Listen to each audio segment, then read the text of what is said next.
Your career in comedy took an abrupt change, so I'd like to go to the Dateline clip if I could. What's the year that this came out, that you're going to play? 94. 94. He is one of Hollywood's most successful He Still made directors, movies after but 94. Jim Abrams will tell you his filmmaking Correct. is not his greatest success. He is far prouder of how he helped his son overcome a devastating disease.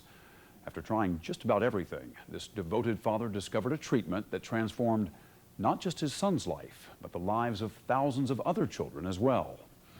It's a story as dramatic as any movie, and as you're about to see, one in which Dateline played a part. Here's John Larson. Action! Patrol boats coming! Cut. Cut. Right away back. Wait till you hear patrol boat coming. Jim Abrams made some of the most successful film comedies of the 1980s. Okay, let's print that. We'll do one more like that. His movies include Airplane, Naked Gun, and Hot Shots. But the fun stopped for Jim Abrams 9 years ago.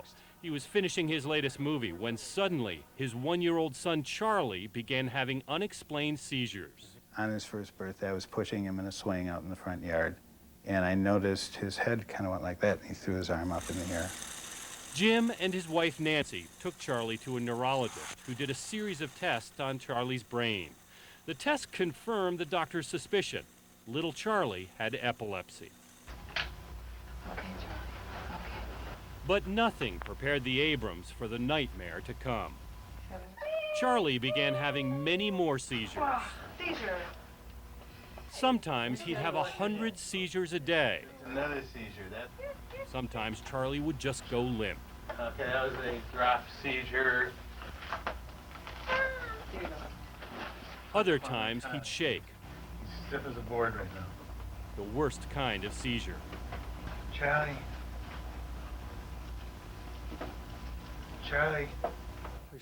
The Abrams brought Charlie to Dr. Donald Shields, a nationally recognized expert at UCLA, who tried to control Charlie's seizures with anticonvulsant drugs. And then we lost control and just nothing was working. I think he probably had all of the available medications, and we were starting to look at some of the more experimental kinds of medications. Even worse, Jim Abrams says the drugs had a terrible side effect. They were turning his son into a zombie. You pour the drugs down the child's throat, your child's throat, despite the fact there's something inside you that says, wait a minute, this can't be right. You know, Charlie was so loaded. At times he just lived in a car seat. He was so blotto from these drugs that he was essentially non-functional. This little girl is about to have a bad epileptic seizure. Here she goes. Now, while you're watching this, consider this. New miracle drugs control these terrible seizures in most of the 750,000 children in this country who suffer from epilepsy. But for this girl, and for 150,000 kids like her, drugs simply don't work. The Abrams feared Charlie was one of these most unfortunate children. After the first drug, then there is only a 10 to 15% chance that the second drug will work, regardless of what that drug is. And the percentages drop from there. Even more frightening, if left unchecked, these seizures can damage their brains, retarding these children forever. So the Abrams were racing against the clock. They had to stop Charlie's seizures before it was too late. They allowed doctors to operate on Charlie's brain, but the seizures continued. They even tried a faith healer, but that didn't work either. This house was filled with tears. All of us, all the time, cried. I mean, Charlie's brother and sister literally, for months, cried themselves to sleep at the foot of his crib because they just had some sort of instinct that they wanted to be near him. His son was slipping away. His whole family was in anguish, and the doctors had no answers. Jim Abrams was desperate. He decided to start his own study of epilepsy. He attended medical lectures and read every book he could find on epilepsy treatment. And one day in a medical library, he found something no one had told him about. A book describing a diet that supposedly cured half of the epileptic kids who went on it. And it was like dumbfounding. How could that possibly be? The book claimed that experts here in Baltimore were perfecting something called the ketogenic diet, a diet consisting largely of something most doctors tell us to avoid: generous helpings of fat. Against his own doctor's advice, Jim brought Charlie to Johns Hopkins Children's Center, where he found the man who wrote the book, Dr. John Freeman. There, they also met a 72-year-old dietitian, Millicent Kelly, who had been working with the diet for 40 years. So this is the one to use, even though this has a much better flavor. Now retired and a part-time consultant, Millie had designed meals that gave kids just enough protein to grow on, combined with lots of fat, bacon, butter, and heavy whipping cream.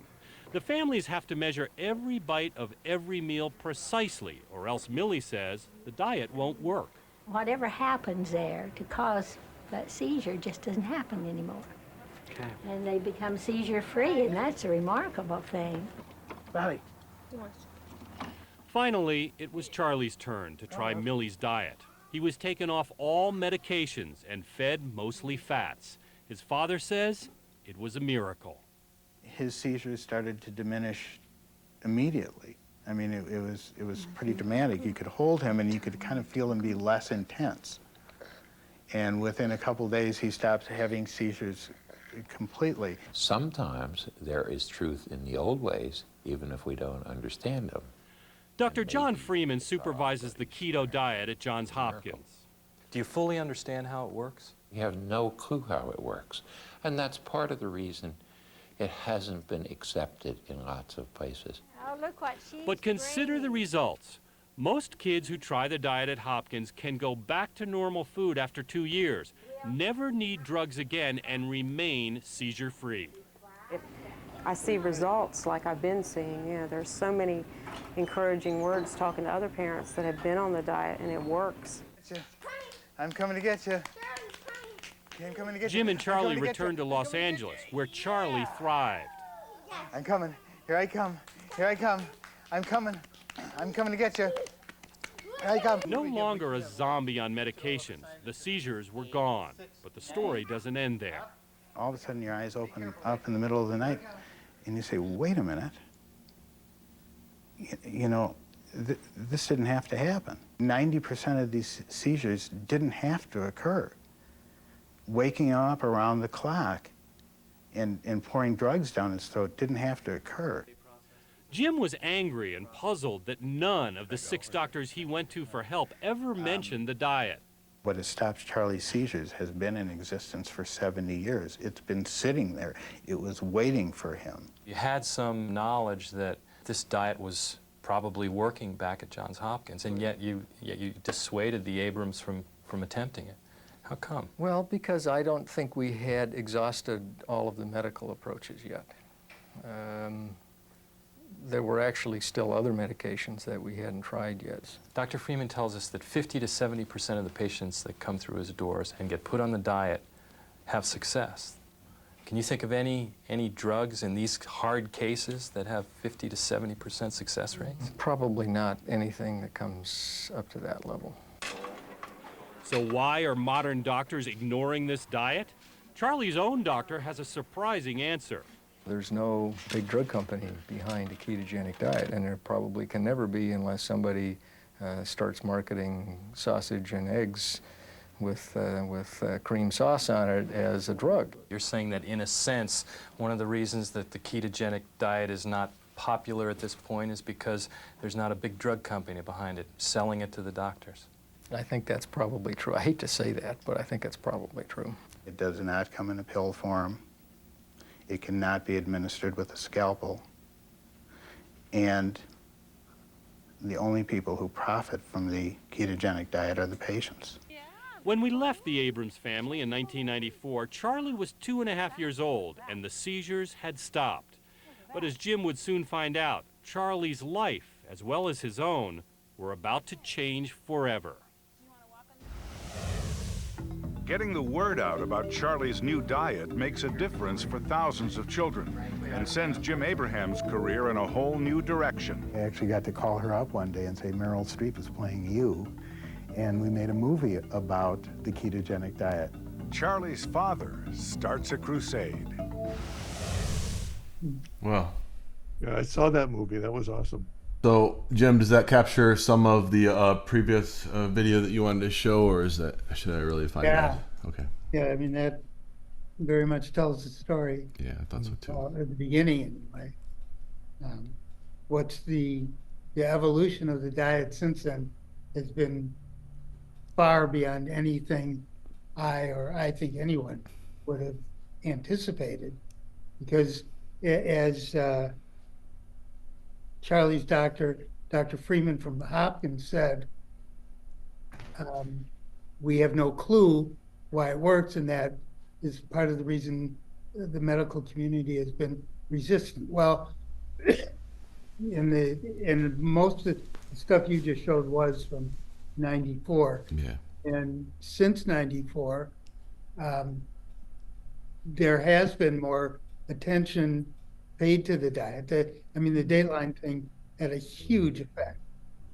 People can imagine having a sick kid and being home and seeing that on TV, and like pediatric neurologists had their phones ring off the hook. And part of the upside was the scientific community started paying attention to why the diet works. What are the mechanisms of the diet? And as they've gotten into it more and more, they've connected some dots with how the diet not just works for epilepsy, but for other neurological disorders like psychiatric disorders and brain cancer and ALS and stuff like that. So there's been a huge upsurge in the use of the diet, as well as the science behind the diet, because it's really efficacious with a whole bunch of mental problems. Do they know how the diet works today? Well, they're closer. Okay. The brain is very complex, and now there are all these scientific communities. There's one called Metabolic Health Summit that just had a meeting a month ago in Florida, and there were a bunch of speakers about the applications, talking about the mechanisms for the applications for all the disorders. Some of it has to do with the gut. Most of it, I think, has to do with mechanisms in the brain. And the brain is hugely complicated. And so I don't think there is an absolute definitive, because it addresses a bunch of not only different kinds of epilepsy, but other kind of neurological disorders. So the mechanism for schizophrenia might not be the same as for epilepsy as for brain cancer. But these are among the areas where there's a lot of science is rolling in, and mercifully, science, people don't randomly fund science. They usually fund science based on, what at the end of the rainbow, can we sell a pill? And there's no pill behind ketogenic diet, but now they're what they call exogenous ketones, and there are all sorts of companies that make ketogenically balanced meals and whatnot. So there is some money. So more research is being done into mechanisms that I think, in answer to your question, there are many mechanisms, and they're not the same for every disorder. Okay. How old Charlie is now, and how's he doing? Charlie is going to be 32 in March. Nice. Can you imagine? He was over yesterday. We watched the Super Bowl together. He's has a certificate in early childhood education. He works at the Salvation Army in a preschool. He works with preschoolers. He has some autism, but he lives independently. And that's wonderful. Yeah, and he plays piano, he boxes, and he in many ways is the love of my life. Hey, if you like these kind of conversations and you'd like to see more, click like and subscribe to our channel. And if you're at the computer and you'd like to hear the whole podcast, click right here.